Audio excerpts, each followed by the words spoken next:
This set of videos is going to go through the new reform style functional skills maths exams sat from September 2019. Note that there's actually two papers available. There are the sample assessment papers, which I'm going to go through now. There's also the practice exams, which are available on also on my YouTube channel.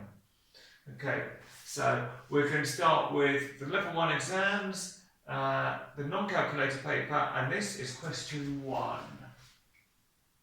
I've got my question up here. Hopefully you've got your paper in front of you as well. A music festival sells tickets on its website.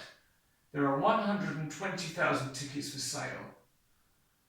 Festival news: 118,200 tickets sold in the first hour. And the question is, how many tickets are still for sale after the first hour? You must show your working. Okay, so they're trying to test two things here. The first is that you can write 120,000 using figures. So we're going to do that, 120,000. Fine. And they want to know how many tickets are still for sale after the first hour. Well, we're being told that 118,200 are sold in the first hour. So we want to take that away from the total number of tickets that are available. Okay, so let's start with our subtraction from the right. So 0 take away 0, 0. 0 take away 0, still 0. 0 take away 2, well, we can't do that, so we're going to have to borrow 1. We can't get that from here, it's 0, so we're going to have to borrow from here. So the 2 we're reducing to 1, and really we're just passing the 1 over to there. But we want to pass 1 over to this 0, so we're going to reduce 10 to 9. And now we've got 10 here. So we can do 10 take away 2, which is 8. We've now got 9 take away 8, which is 1. 1 take away 1, which is 0. 1 take away 1, which is 0. So we have how many tickets are still for sale? So 1,800 tickets. And that will get you 3 marks.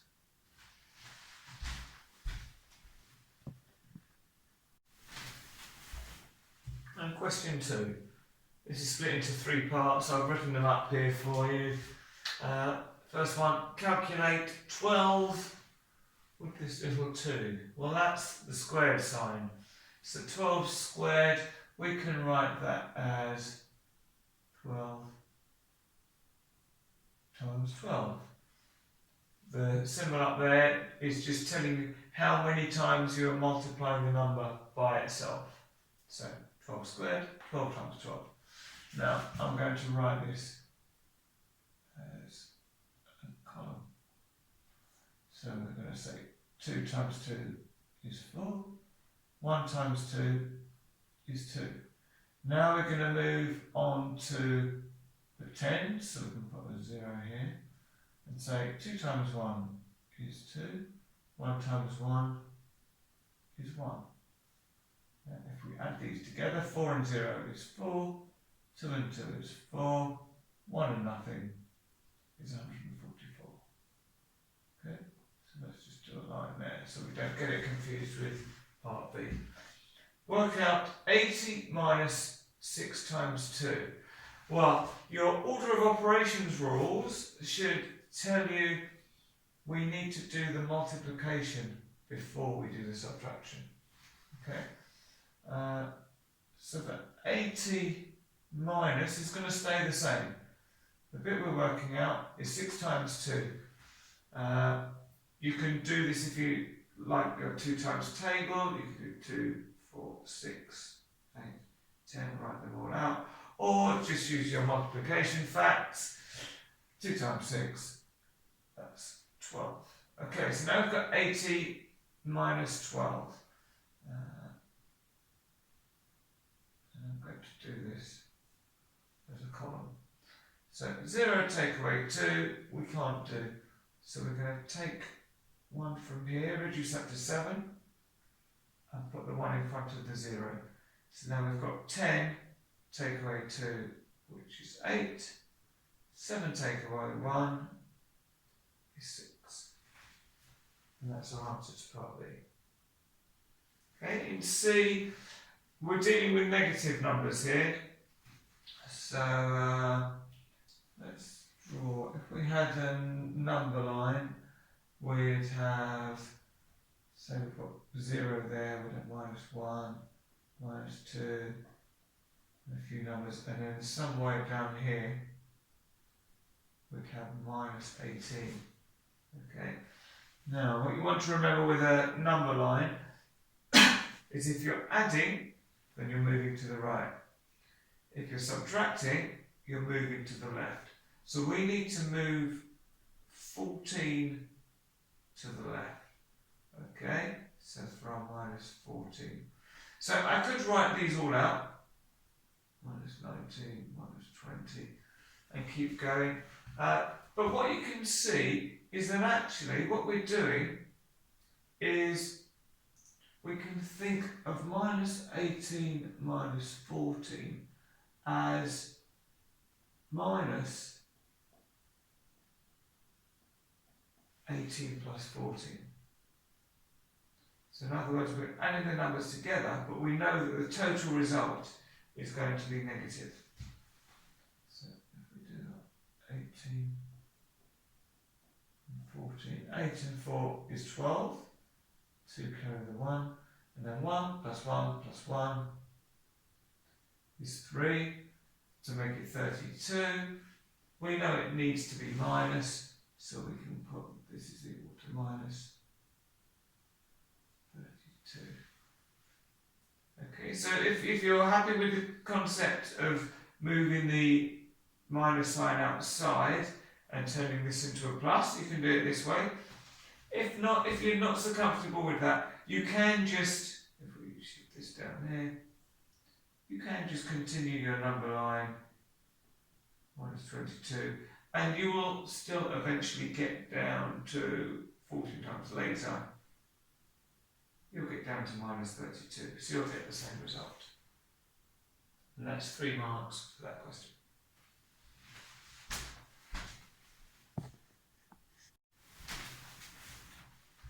And on to question 3. Rosa makes candles to sell. Each candle is in the shape of a cuboid of height 8 centimetres.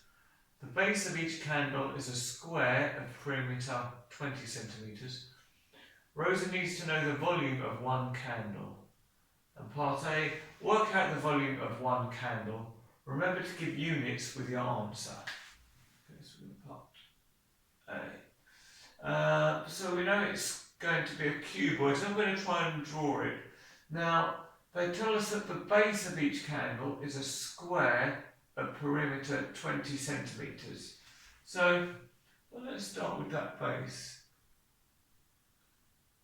If this is a square, so we're just looking at the base at the moment. And we know that this, let's call this x. Because it's a square, this distance x is going to be this distance, and this distance. Okay, so we're going to have 4x, so 4 times whatever this length is, equals 20 centimetres. So we want to know what times 4 gives us 20. Well, we can think of it as 20 divided by 4 equals 5. Okay, so we know that x is equal to 5 centimetres. Okay, so now I'm going to draw my cuboid. So I've got my top here, and I'm going to draw that as 5 centimetres. And I'll do this on the other side. You'll see why, so that when I draw these lines down here, it doesn't get in the way. Now this is just a sketch, so it doesn't need to be accurate, okay? But I can show you, if this is 5 centimetres, that's 5 centimetres. So we can put 5 centimetres there as well. And the height of the cuboid is 8 centimetres. Okay, now the formula for working out the volume of the cuboid is the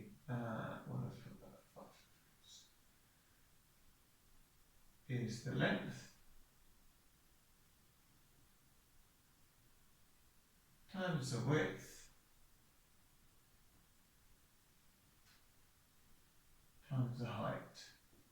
Well, the length, that's this 5 centimetres. The width, that's another 5. And the height, well, that's our 8. Okay? So you can choose which order you want to multiply these together. It really doesn't matter. I'm going to do them in order. So 5 times 5 is 25. We now need to multiply the 25 by the 8.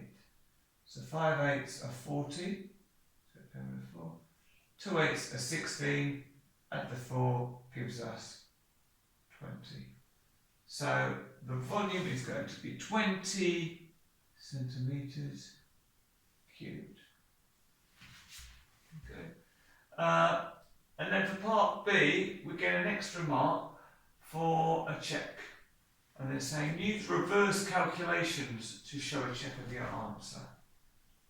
So when it's reverse calculations, we want to start with our answer and try and get back to an earlier value. So if we just do the opposite of what we did to get there, so 200, we're going to divide that by 8. Well, we can do this using the bus stop method. So 8 into 2 doesn't go. Carry the 2. 8 into 20, well that goes twice, because 2 8 is 16, and then we've got 4 left over.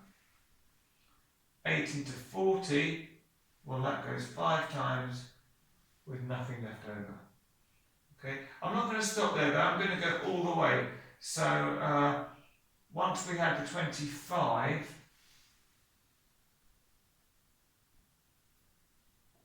we then need to divide that by 5, and we know that 5 5s are 25. So that has done a full reverse of the calculation to take us from 200 all the way back to the 5, which was the length of the cuboid. And that'll get you 4 marks in total.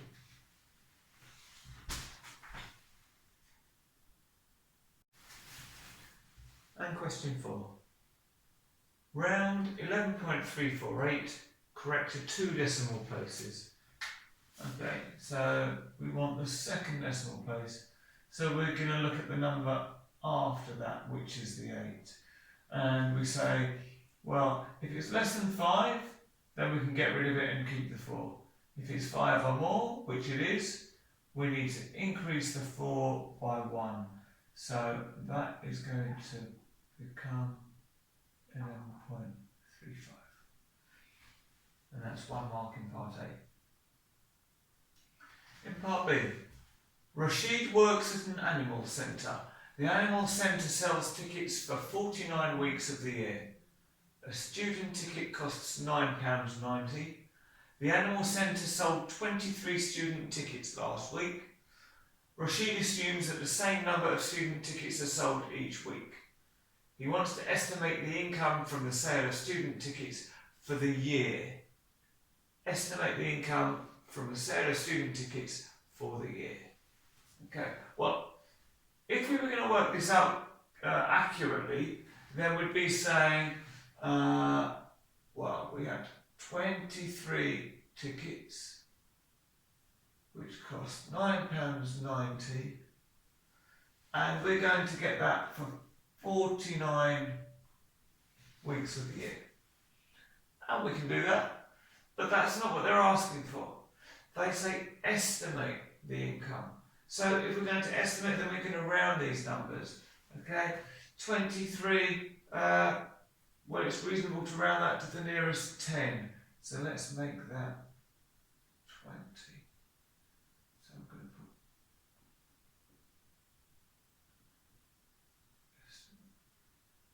put £9.90. Again, round it to the nearest sort of nice round number. So we're going to make that £10. And instead of 49 weeks, we're going to make it 50 weeks. Okay? So we want to multiply those three together.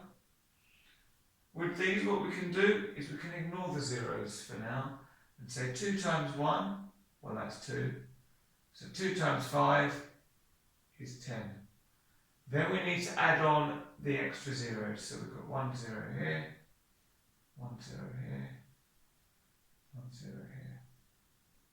And this is income, so it's going to be in pounds. So our answer is £10,000.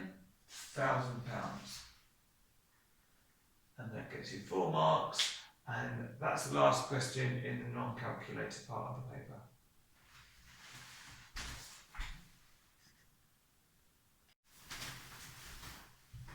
And on to the calculator section of the level 1 paper. Question 1. Ryan will drive his car in Spain. The speedometer in the car shows the speed in miles per hour only. He'll be driving on a road with a speed limit of 100 kilometres per hour. Ryan uses this rule to find this speed in miles per hour. So we've got kilometres per hour, divide by 8, multiply by 5, and you get the miles per hour. Ryan thinks that 70 miles per hour is the same as 100 kilometres per hour. Is Ryan correct? Okay, so with this one, we're starting off with 100 kilometres per hour. We're going to put it through this sort of formula machine that's been given to us, get our answer, and then compare that to the 70 miles an hour that Ryan thinks. Okay, so the 100 kilometres an hour, we're going to divide by 8. So 100 divided by 8, and we can use our calculator for this. 100 divided by 8 should be 12 and a half. Yeah, 12.5.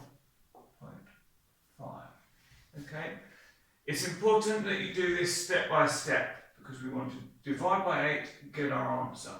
Then we do the next bit, which is multiply by 5. So 12.5 multiplied by 5. So we can now multiply this by 5 and we should get 62.5, which we do. And that is now in miles per hour. Ryan thinks that 70 miles per hour is the same as 100 kilometres per hour. Well, we're comparing this directly with the 70. And I'm going to say this is not equal to 70 miles per hour. So Ryan is incorrect. And that's 3 marks.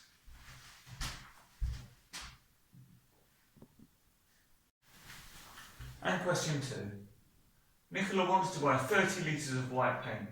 She sees this special offer, and I've written this up here for us. So we've got white paint, 10 litre tin, usual price £38, 15% discount. It then says Nicola uses this special offer. She has a budget of £100 for the paint. Does Nicola have enough money to buy 30 litres of white paint? Okay, so first thing I'm going to do is I'm going to apply the discount. Now, you could do it in one step, but what I'm going to do is work out the 15% first and then take it away. So 15% of £38 is, I'll grab my calculator, so 15%, we can turn that into a decimal by dividing it by 100 to give us 0.15, then multiply that by 38 to get a discount of £5.70. So that means the discounted tin price is going to be 38 minus £5.70. So I could put this into my memory. Go that, and 38 minus the £5.70 gives us £32.30. So that's the price, the new price for one tin. Okay, we need 30 litres. So 30 litres. Well, if one tin is 10 litres, you could divide it, but hopefully you'll be able to see that this is 3 times 10 litres. So if the cost of a 10 litre tin is £32.30, we want 3 times 32.30. Again, we can do it on our calculator, which gives us £96.90. And put the 0 in because it's in pounds. Okay, she has a budget of £100. Does she have enough money? Well, this is less than £100. So, yes. Nicola has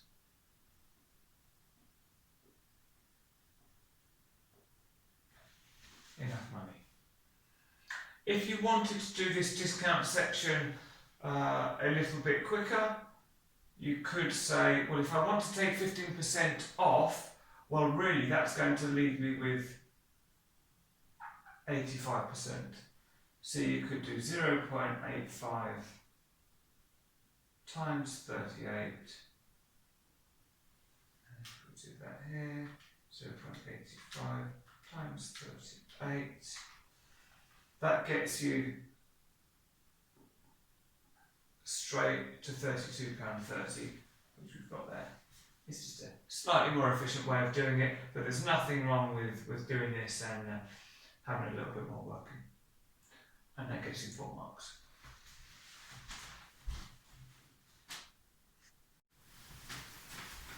And question 3. Luke wants to cover this wall with blue paint. And I've drawn it up here for us. He will buy blue paint in 2.5 litre tins. Each 1 litre of blue paint will cover 8 metres squared of the wall. How many tins of blue paint does Luke need to buy? Okay, so this is going to be an area question. Now, we want to work out the area of the wall. So, initially it looks like it's a rectangle, but we don't need to paint where the door is. So, this is a compound shape. It's really 2 rectangles stuck together. So you could split it up into 1 rectangle here and an extra bit. Or you can think of it as 1 big rectangle and then take away the area of the door. And that's what I'm going to do. To do that, to work out the area of the main wall with the door is not a problem. But for the door itself, I'm going to need to know these 2 measurements. So I'm going to do that first. So this measurement here, well, that's going to be 7 metres, which is the distance all the way across, subtract 6.1 metres, which is from here over to here. So 7, subtract 6.1, and you can use your calculator, and that's going to give 0.9 metres. Now, this length here is going to be 3.6, the full height, subtract 1.6 metres, the distance to the top of the door. And again, you can use your calculator, but that's going to give you a length of 2 metres. Okay, so now I want to work out the area of the wall. So, area of wall, and I'm going to put including the door. Well, the area of a rectangle is length times width, or in this case it's going to be height times width, so that's going to be 3.6, and the width, well, it's going to be all the way across, so it's going to be times 7, and if I reach for my calculator, 3.6 times 7 gives us 25.2, and that's going to be metres squared. Okay. Now I want to work out the area of the door.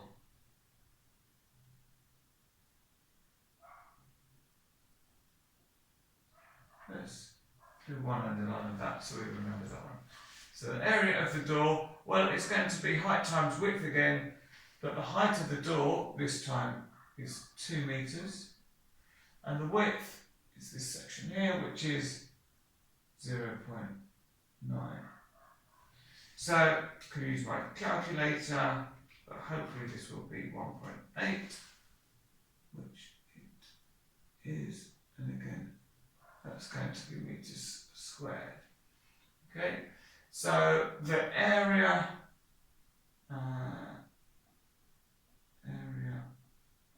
of wall excluding the door, well, that's going to be 25.2, subtract 1.8, which gives us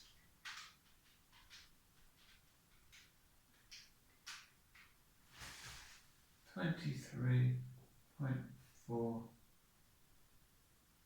meters squared. Okay. We want to know how many tins of blue paint Luke needs. Well, we know that each tin contains 2.5 litres, and 1 litre will cover 8 metres squared. So the best thing to do is see, well, how many litres do we need, first of all? Okay, so we can do that by saying, we do litres needed, well, it's going to be 23.4 divided by 8, because it's 8 metres squared for 1 litre. So if we divide this by 8, we'll find out how many litres. So 23.4, I've still got my calculator, divide that by 8, and we get 2.925, and that is litres.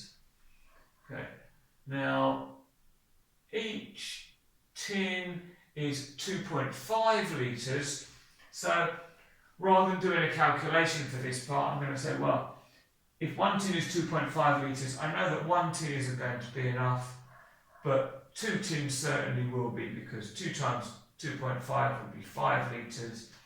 So we need somewhere between 1 and 2 tins but you can't buy a part of a tin, so we're going to have to buy 2 tins. So Luke needs to buy 2 tins. And that's my answer there. And that, for working, gets you 5 marks.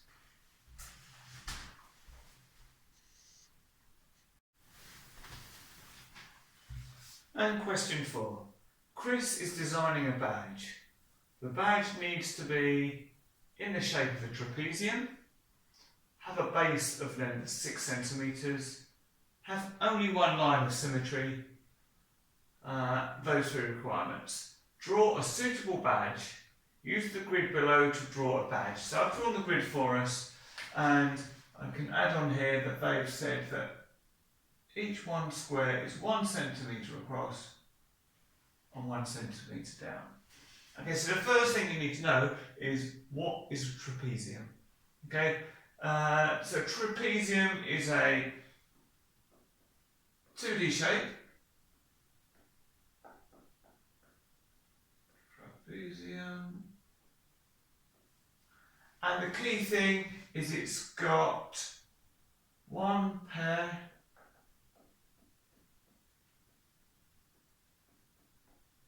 of parallel sides. So there's different ways you can draw trapezium. Normally the standard way we tend to draw them is something like that. But you could also have a trapezium. If I draw it with nice, assuming these are parallel, this and this one and this one, or you could draw it like this, where these are parallel. There's lots of different shapes. The only requirement we're given on the size is to have a base of length 6 centimetres. So I'm going to go with this shape just because I like that shape. So if I'm going to start and have one corner there, each of these squares is 1 centimetre. So I'm going to go 1, 2, 3, 4, 5, 6. Okay, and I'm going to use my ruler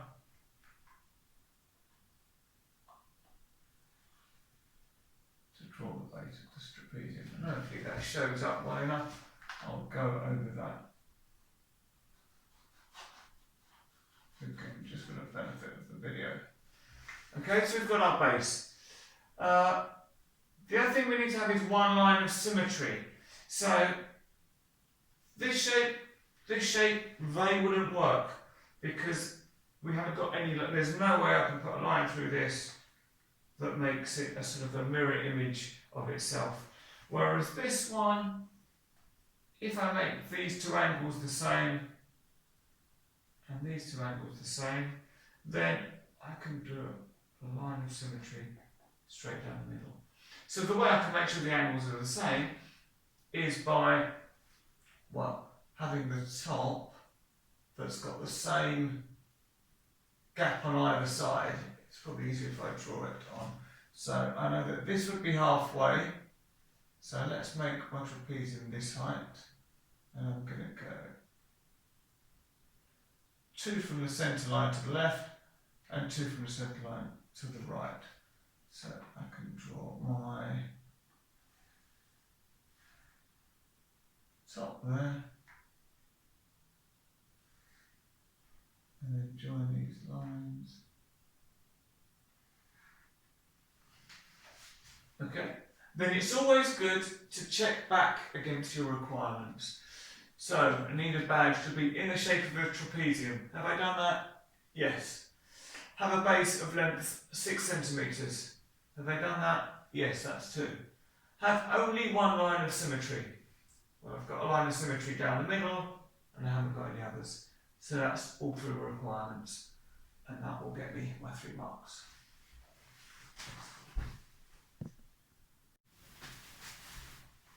Question 5. Jimmy works in a shop. He has this information about the 72 items sold last week. Okay, so I've replicated the table here for us. So he sold tablets, phones and laptops. We've got the items. They told us there were 72 sold altogether, so I'm going to write the 72 just to show that's the total there. Okay, and they've worked out the angle size. As you can see, we've got a pie chart here. So they've worked out the angle size that we need for the tablet, but not for the phone or laptop. They then say Jimmy starts to display this information in the pie chart. Complete the pie chart for Jimmy. Okay, so as I say, they've already worked out the angle for the tablet. If I take my protractor and put that on here, I can see, yeah, that agrees, that angle is 75 degrees. So we need to work out these two angles and then mark them on here. Okay. Now, the best way to do that is to think of, if we're looking at the phone, think of this as a fraction. So, for the phone, we've actually got, I'm going to, let's do it over here. There were 44 sold out of a total of 72. Okay, so that's going to give us the fraction of this pie chart. Now, we need to be thinking, how many degrees do we need? So how many degrees in a complete circle? Well, that's 360. So if we multiply our fraction by 360 degrees, then we'll get the angle that we need for the phone.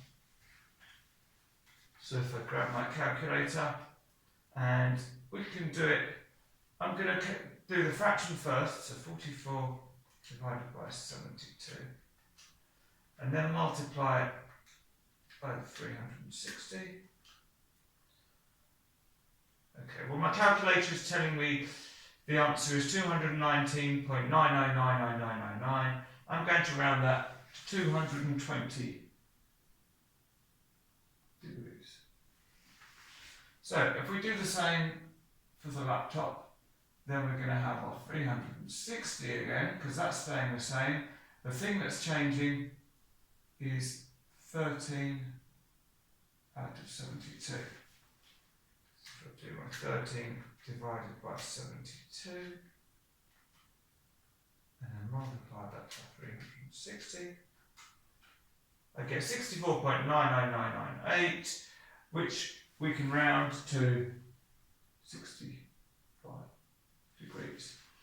Now I can check that I've calculated those correctly by seeing what the total of the angles are, because it should be 360 degrees.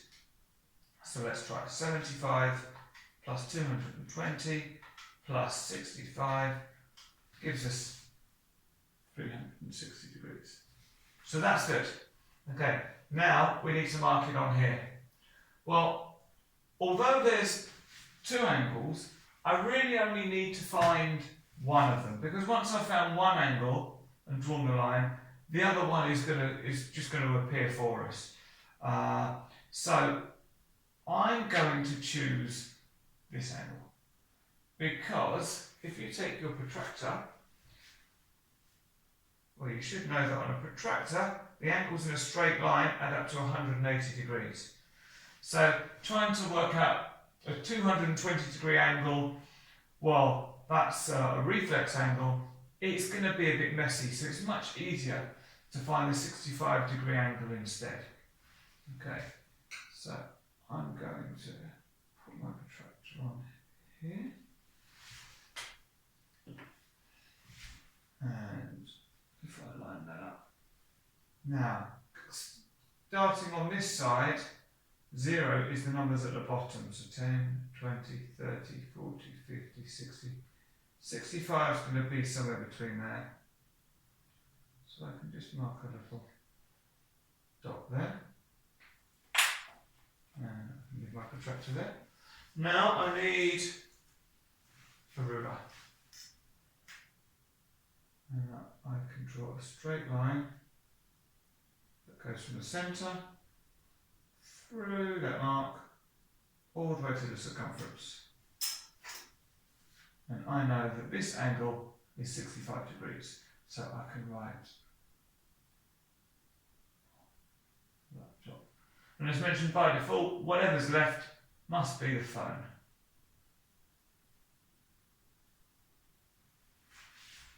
And that's question 5 for 3 marks.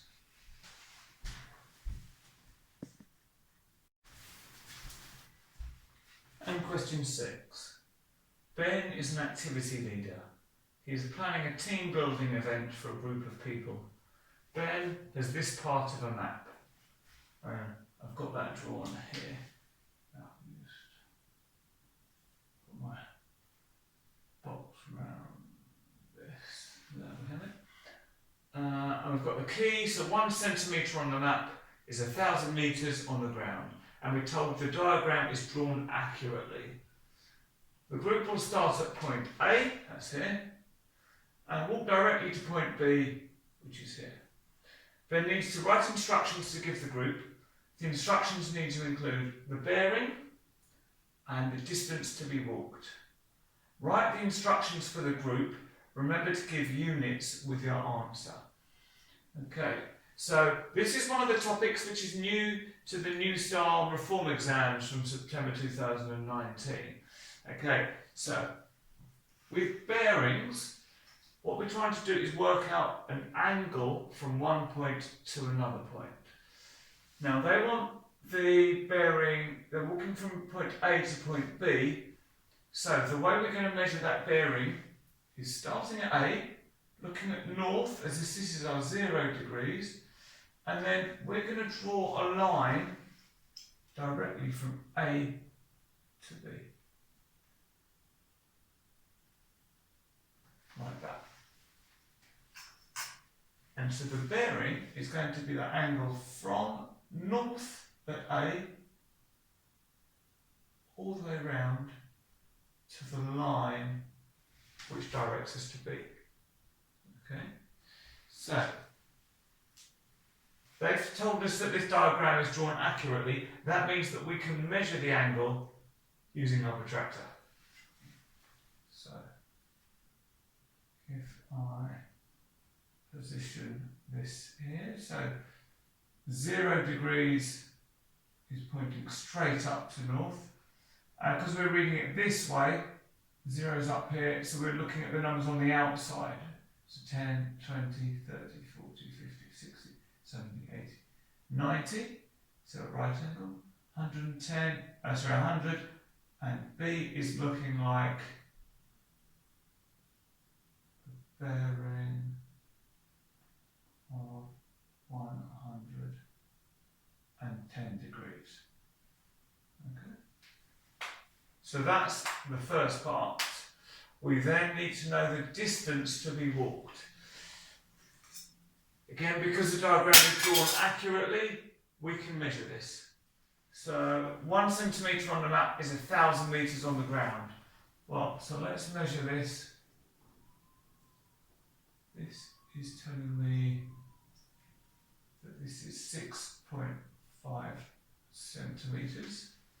So I'll do it over here. 6.5 times 1,000, because we're told that 1 centimetre equals 1,000 metres.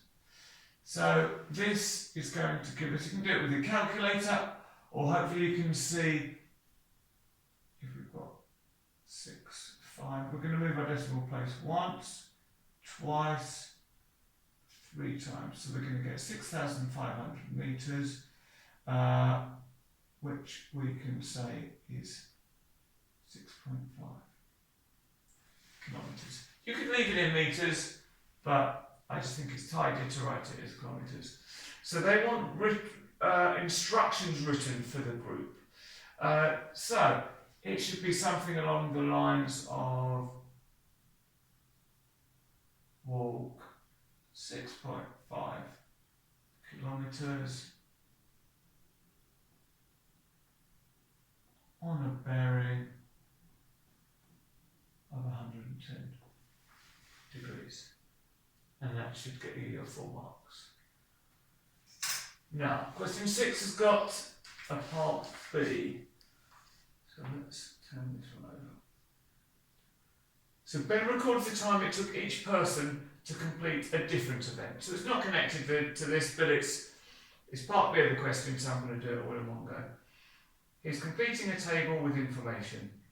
So we've got that table here, and we don't know what the event was, but we do know that the mean time was 39 minutes, the range is 26 minutes, the longest time is 53 minutes, and they've asked us to complete the table.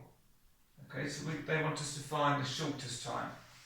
Well, I know that the way we calculate the range is the longest take away the shortest.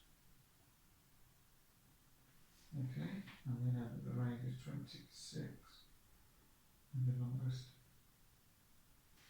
is 53. Okay, and that's going to be minus shortest. Okay, so we need to take away something from 53 to give us an answer of 26. So we can rearrange that, and we can say, well, if we have to take something away from 53 that gives an answer of 26, that is the same as saying, well, if I have 53 and I take away 26, then I'm going to end up with this value. So we might as well do this on our calculator, as it's the calculator paper, but obviously you don't have to. And we get 27. So we can write that in there for an extra 2 marks. And altogether for parts A and B, we've got 6 marks there.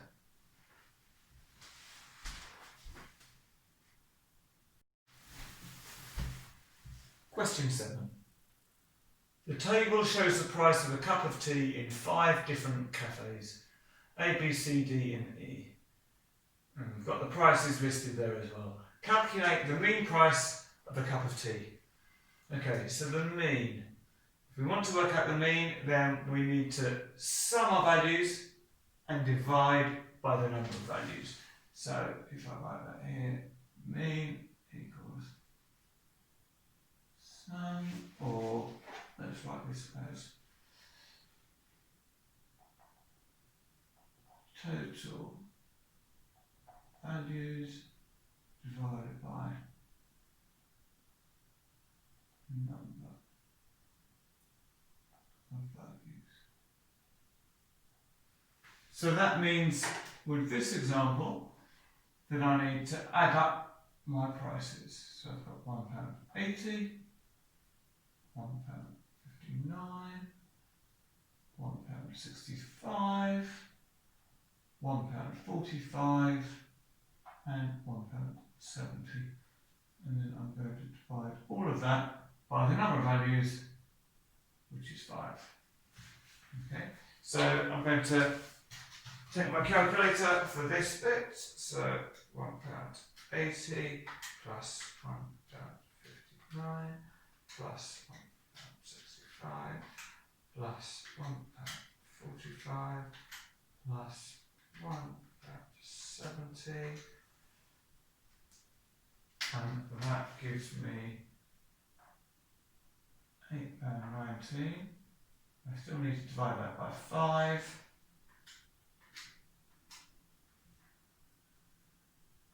And well, that gives me 1.638. But we're dealing with money. So money, we have pounds and pence, and with the pence we only have 2 decimal places. So I'm going to round this. So I need the 6 and the second decimal place, which is the 3. But I looked at the number after it and say, is this less than 5? No, it's more than 5, so I'm going to round the 3 up. So we're going to have £1.64. And that's our answer for 3 marks.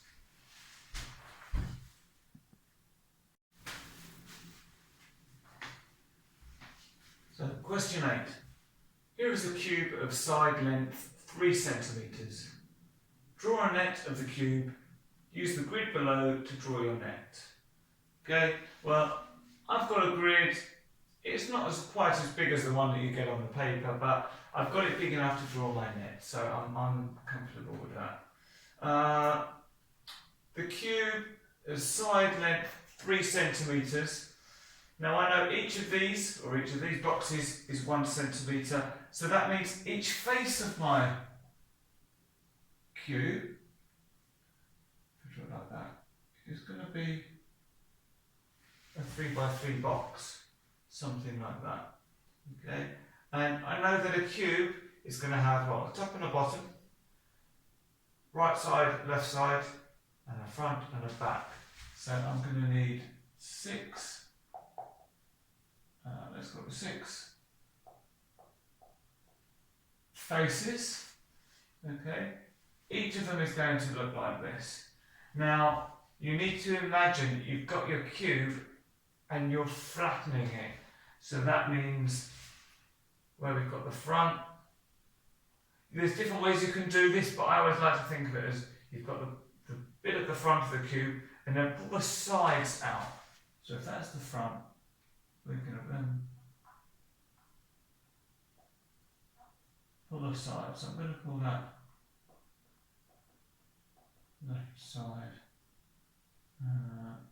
This will be the front.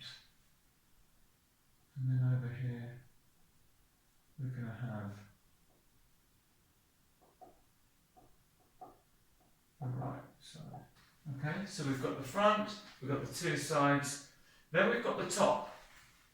So let's do the top up here, as if it's like a lid that opens up. So what are we left with? Well, we've got the base underneath and the back. So if you imagine it sort of unfolding, so we'd have, this is the base, and attached to that is another 3 by 3 square, which is the back. Okay, so if I'm going to draw that on here, well, let's make sure we've got room. So let's start here. So we're going to have our 3 by 3 square at the top. So this is going to be my top up here. I've then got my side, so that's going to come out 3 here, go down 3, and then go back in 3. So that's one side there. We've got the same on the left, down 3, in 3. We've obviously got the front here, and then the base and the back, so go down 3 for the base, another 3 for the back, 3 for the base, 3 for the back. Draw that here, and colour that in. So that's the net of our cube. You don't have to draw it like this first, but I find drawing it sort of freehand makes it a bit easier, so then drawing it onto the graph paper is that much simpler. And that's 3 marks.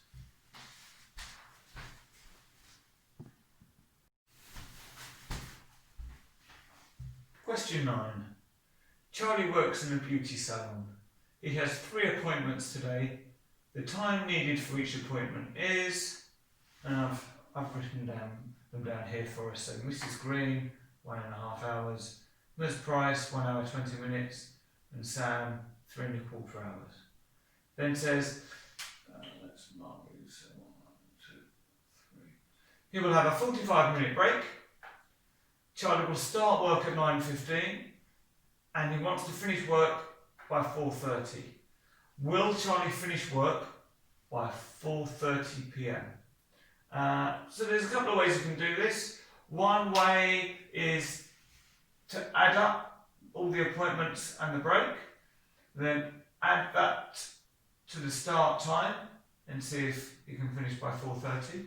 Or the way I'm going to do it is to add each of our appointments and break individually to the start time. So I'll show you what I mean by that. So he's going to start, and he'll start with Mrs. Green. So that will start at 9:15, and that's going to finish an hour and a half later. Well, an hour and a half, that's 1 hour and 30 minutes. So let's do start. So an hour on to 9, we can make it 10.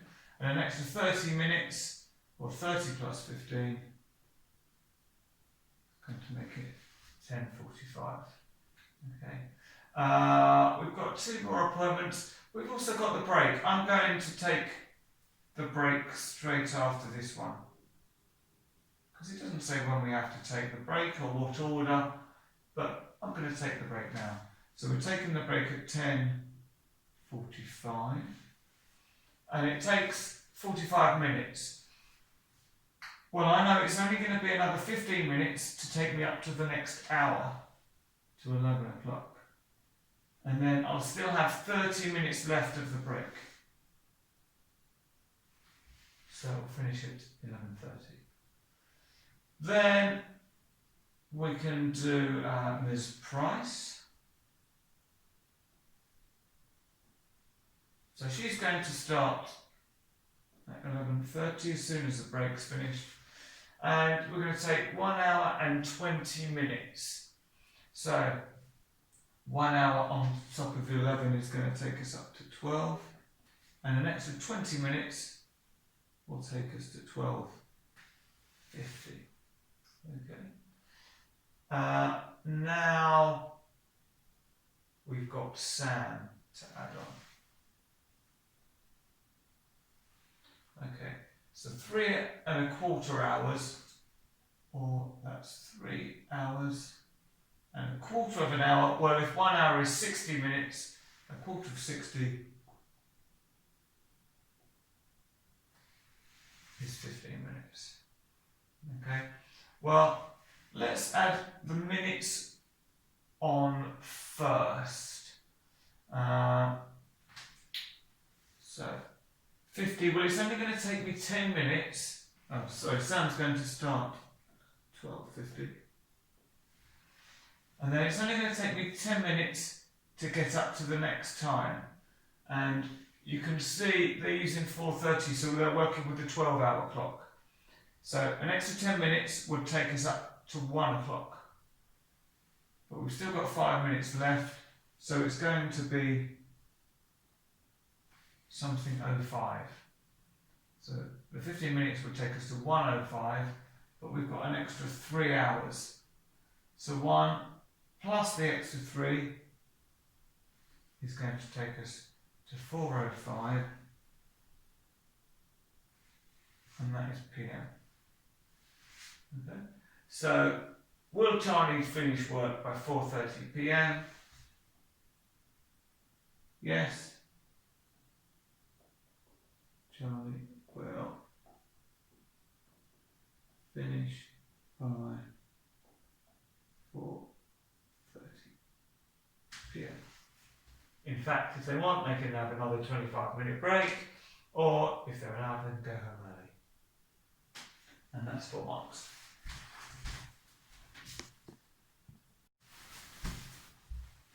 Question 10. Oscar is organising a show. Visitors to the show choose their seats at random. There are 350 seats available. These seats are numbered from 1 to 350. Oscar places a prize under each of the seats numbered 17 to 25. What is the probability that the first visitor chooses a seat with a prize? Okay, so the first visitor, really what they're saying is what are the chances of one person choosing a seat with a prize when you've got 350 seats to choose from, but only a set number with a prize underneath them? Well, we want to know how many have got a prize underneath them. So, easiest way, if we know that it's from 17 to 25, I'm going to write them down. 17, 18, 19, 20, 21, 22, 23, 24, 25. So it's 1, 2, 3, 4, 5, 6, 7, 8, 9. So 9, and that's out of, if possible, 350. So that is the probability of the first visitor choosing a seat with a prize. Okay, so that's part A. The probability that a visitor buys a soft drink at the show is 3/4. Which of these describes this probability? Okay, so we've got 3/4. So the first one, impossible. Well, for it to be impossible, it'd have to be a probability of 0. If there's any chance at all, then it can't be impossible. I'm going to jump down to certain. For it to be certain, that would mean you'd need 100% chance. There's no possibility of it not happening. But we know that it's 3/4, so there's a 1/4 chance that they don't buy a soft drink. So it can't be certain. Now let's try an even chance. So an even chance, well, that means you've got the same chance of it happening as not happening. So you might hear that spoken of as a 50-50 chance. So that would be a half and a half. So this is more than a half, so it's not an even chance. So we're left with either unlikely or likely. Well, unlikely is going to be anything less than an evens chance, but more than impossible. It's not in that range. This is between an evens chance and certain, so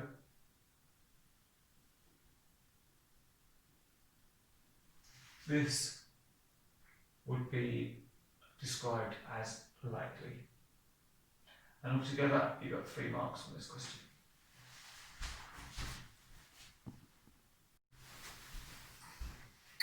And question 11, the last question on this paper. Holly works at a garage. Mr. Backier brings his car in for a service. He also buys 2 tyres and a battery. Holly has this list of costs. So we've got a service is £110, tyres are $49.99 each, a battery is £89. She uses this list to start to work out the bill for Mr. Backier. Holly also has to charge 20% VAT on the costs to work out the total bill. Work out the total bill. Okay. Well, he brings his car in for a service. So that's £110. He also buys 2 tyres. So we've got $49.99 and another $49.99. And a battery.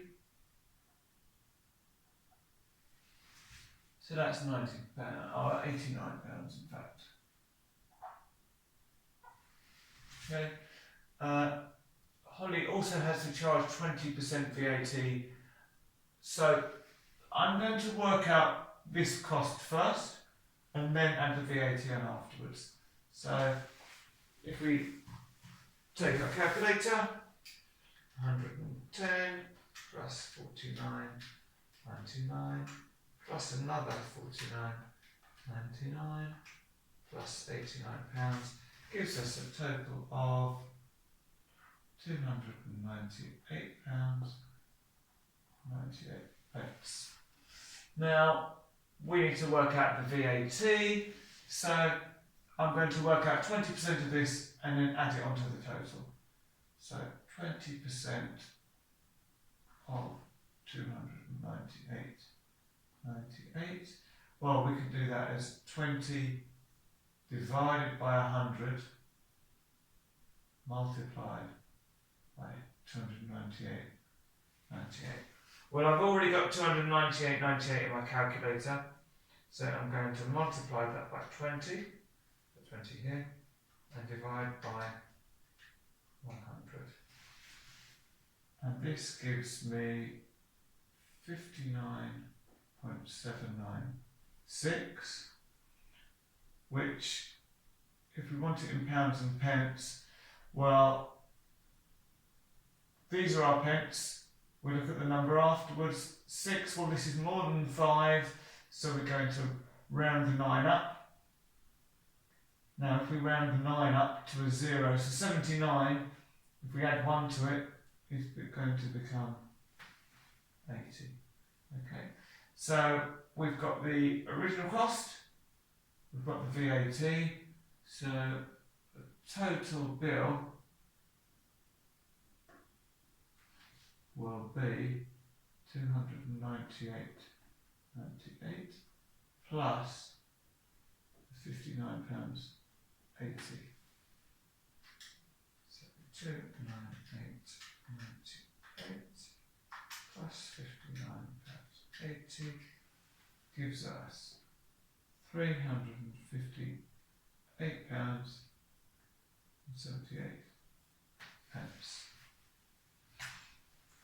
Now we're not quite finished, because in one more mark we're asked to use estimation to show a check of the answer. Okay, they've specifically said to use estimation for a check. Okay, so basically if you're using estimation, you shouldn't be using your calculator. So instead of £110, I'm going to say, well, that's about £100. And then we're buying the 2 tyres for £49.99 each. Well, that's about £50 and another £50. So we're adding £100 on for the tyres. And then £89, again, that's about £100. So if we add this up, we've got about £300. Okay? Then we need to add on the VAT. VAT is 20%. Well, 20% is twice 10%. So 10% of 300, we can just take the 0 off. So it's 30. But we want 20%, so it's going to be 30 plus another 30, which is £60. Okay? So estimate of total bill will be 300 plus 60, which is £360. And we can say, well, that's approximately equal to